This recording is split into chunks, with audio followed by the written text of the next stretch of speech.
वज़ीर-ए-आज़म अज़रबैजान के दौरे पर रवाना, 5वीं यौम फतह की तकरीबात में शरीक होंगे। वज़ीर-ए-आज़म शहबाज शरीफ सदर इल्हाम अलीयव से मुलाकात में दो तरफ़ा ताल्लुकात समेत ताउन को फ़रोग़ देने के उमूर पर बात करेंगे।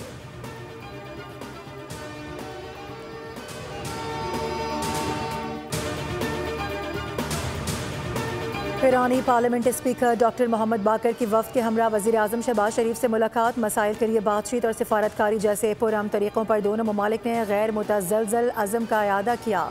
वज़ीर-ए-आज़म ने ईरानी सुप्रीम लीडर और सदर मसूद पज़ेश्कियान के लिए खैर सुगाली के पैगामात दिए। कहा कि पाकिस्तान और ईरान मुस्लिम ममालिक दुनिया के अमन और मुस्लिम उम्मा के इत्तेहाद के लिए पुरअज़म हैं। दोनों ममालिक रियासती दहशतगर्दी और ख़ुद मुख्तार ममालिक के खिलाफ बिला इश्तियाल हमलों की शदीद मज़म्मत करते हैं। पाकिस्तान और ईरान बदकिस्मती से दहशतगर्दी का शिकार रहे। दोनों ममालिक पूरी दुनिया के लिए अमन व खुशहाली और इलाक़ाई ताउन के अलमबरदार हैं।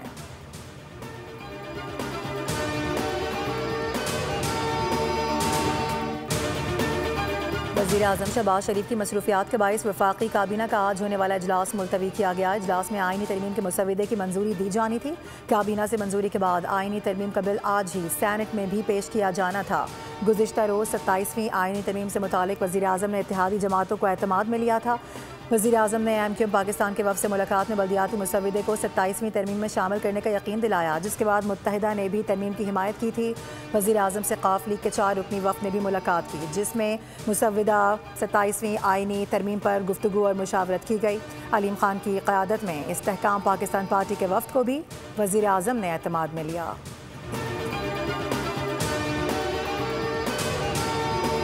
पीपल्स पार्टी ने 27वीं आईनी तरमीम से मुतालिक NFC अवार्ड में तब्दीली तस्लीम करने से इनकार कर दिया। CEC का इजलास आज बाद नमाज जुम्मा दोबारा तलब कर लिया गया। चेयरमैन बिलावल भुट्टो ज़रदारी कहते हैं कि 27वीं आईनी तरमीम में सूबे के हिस्से में कमी को मुस्तरद करते हैं, ताहम आर्टिकल 243 की हिमायत करेंगे। हमारे पास वज़ीर-ए-आज़म की क़यादत में नून लीग का वफ़द आया और 27वीं तरमीम के लिए हिमायत मांगी थी। आइन में जो NFC के तहफ़्फ़ुज़ के खात्मे वाली शिक है, उसका खात्मा किसी सूरत तस्लीम नहीं किया जाएगा।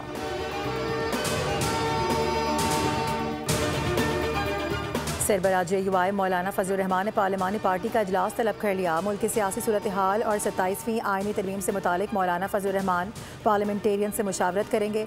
इजलास में हुकूमत और अपोजिशन जमातों से होने वाली मुलाकातों से मुतालिक आगाह किया जाएगा।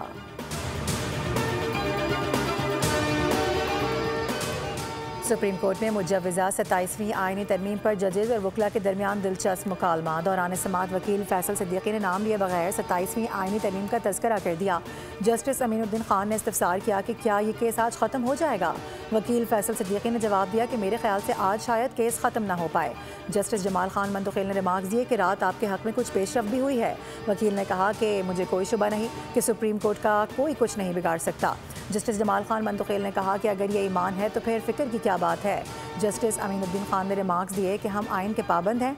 जस्टिस जमाल खान मंदुखेल ने कहा कि इमारत के तब्दील होने से इख्तियारात कम नहीं होंगे।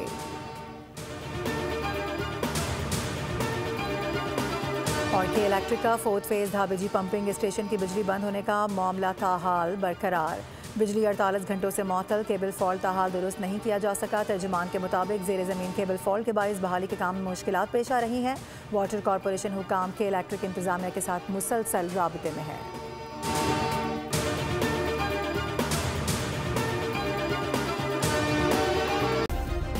सब्सक्राइब करें और बेल दबाएं ताकि कोई खबर रह न जाए।